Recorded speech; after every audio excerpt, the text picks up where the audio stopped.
I asked 77 fathers one question. They all wanted the same thing.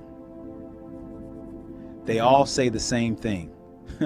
I thought I was going to read 77 completely different comments from fathers all across the country. Instead, I discovered something, honestly, that caught me off guard. Because after reading every single comment, I realized that all the fathers were trying to solve the exact same problem. They all just described it in different ways. Some talked about money. Some talked about faith. Some talked about emotions. Some talked about discipline. Some talked about patience. And one father simply wrote literally everything. And another father said, I never got a chance to know my dad. Before I was old enough to reach out, he was murdered. That's when I realized this wasn't just another Facebook post. It was a room full of fathers trying to make sure that their sons didn't have to carry the same things they did. And I think every dad needs to hear what I found. Dads, if your son became the exact same man that you're preparing him to be today, would you be proud? Not because he makes six figures, not because he bought a big house. It's because of the man he became. Because one day your protection ends, but your preparation doesn't. And that's what all these fathers reminded me. When I made this post, I didn't know what to expect, but I didn't figure that I would see what I saw. I expected men from everywhere to have all these different issues. You got different races, you got different political beliefs and different religions and different countries. But instead, every answer pointed to one thing: fear. Fear of their sons not being ready to be men. Nobody actually wrote those words that I'm afraid, but just reading it, I could get that from it. Let me give you some examples. One father said, you can't protect him forever. Another father said, preparing him for the real world. I can remember last summer, we signed Carter up for summer school. And of course, it's summer school. No kid likes it. No kid's crazy about it. But he was like, okay, cool. Because maybe he thought some of his friends were going to go and it was just going to be like an extension of school. Well, he found out that it wasn't going to be. And when he found out, of course, he didn't like it and he started crying. And he was upset. He didn't want to go in. It's going to be different and all this and that. And I could have been like, well, you don't want to go. You don't have to go. It's summer school.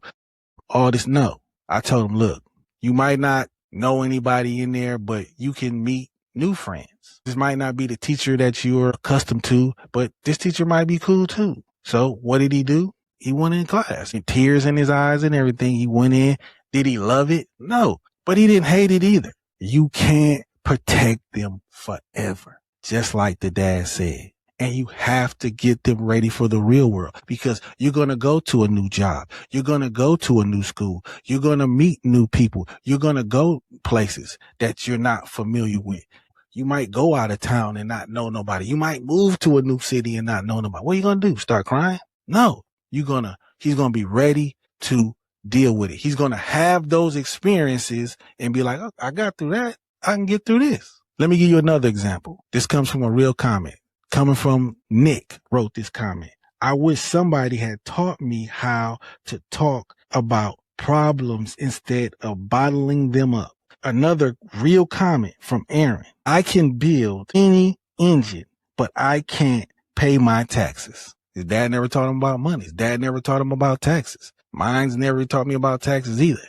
That's why I got $118,000 worth of debt, because part of it was taxes. But this is why I teach my son. This is why I talk about money here, because I don't want either of my sons or my daughters to go through what I'm currently going through, because I didn't understand about money and taxes and how it can affect you in filing for bankruptcy and all the things you have to go through. Here's another comment from Andrew. He said basic car mechanics. That's a big one. Changing the flat, changing your oil, or just knowing to get your oil changed, knowing what type of gas to put in your car, knowing if you hear something with your car, not to just ignore it. No, you need to get it fixed. Basic mechanics about your, how many dads out there, fathers never taught them about cars, or daughters either, that your father, I seen something somewhere where this one girl, She said she was in college and she noticed that her roommate never was going nowhere. So she was like, why you never go anywhere? She was like, because my car doesn't have any gas in it. She was like, what? Your car don't have no gas in it? She was like, no. Your car Her has no gas in father it? never taught her how to put gas in her car. He did it all the time.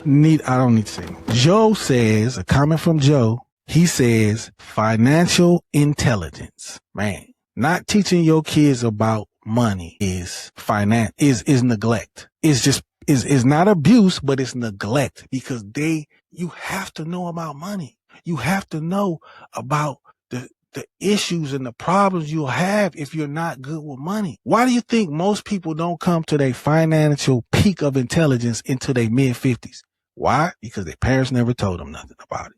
You could literally cut that in half if you talk to your children about money. Here's another example. Here's another comment. Marcus wrote, patience. You have to have patience, and you need to teach your children patience, because they need to know this thing that's called deferred gratification, that you're not going to get everything as soon as you want it. It might take weeks. It might take months. It might take years. You're not going to get that overnight, and you have to instill that in them, patience. The things that matter can't always be fixed immediately. They need to know that. That's a weight you don't want them to carry too.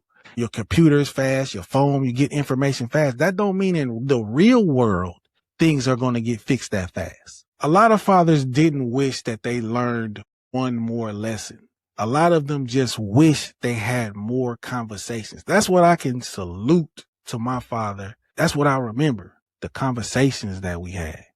A lot of times I want to throw my wife under the bus. You don't spend enough time with the kids. I'm like, don't tell me about spending time with them, because being a recreational father doesn't mean anything. Do you talk to your children? That's what they're going to remember, the conversations. This Facebook post is proof of that. Nobody's saying, oh, he didn't take me anywhere. He didn't take me to have fun. They're talking about the things that their fathers never talked to them about, the things that their fathers never did for them. They're not talking about going to Disneyland.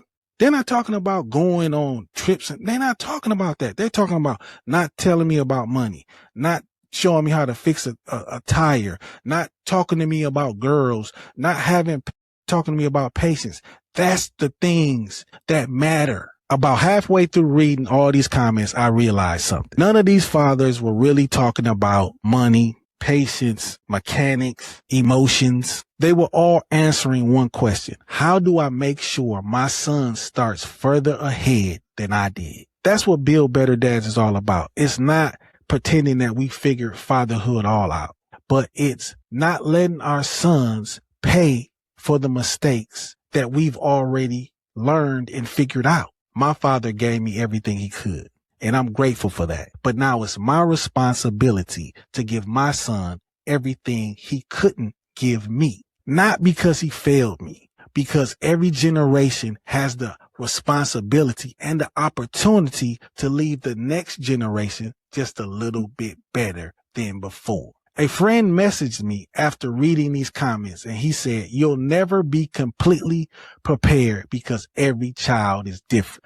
And I think he's right. You'll never be the perfect father, but I think and I know we can be more intentional fathers. And maybe that's enough, because that's how generations change. Every generation being more intentional, giving what they didn't learn and making sure what they did learn, and then adding what they didn't learn to the next generation. Now I want to ask you a question. The same question that I asked all those fathers. What's the one lesson that you had to learn the hard way? Because like they said, there's bought knowledge and there's taught knowledge. Which lessons did you have to buy with your experience? Take a few minutes, read what the other fathers wrote. Be honest, write what you had to learn. What you had to learn with your own experience. That's what we're here for, to have the conversations that no one had with us, that we wish we would have had 20 years ago.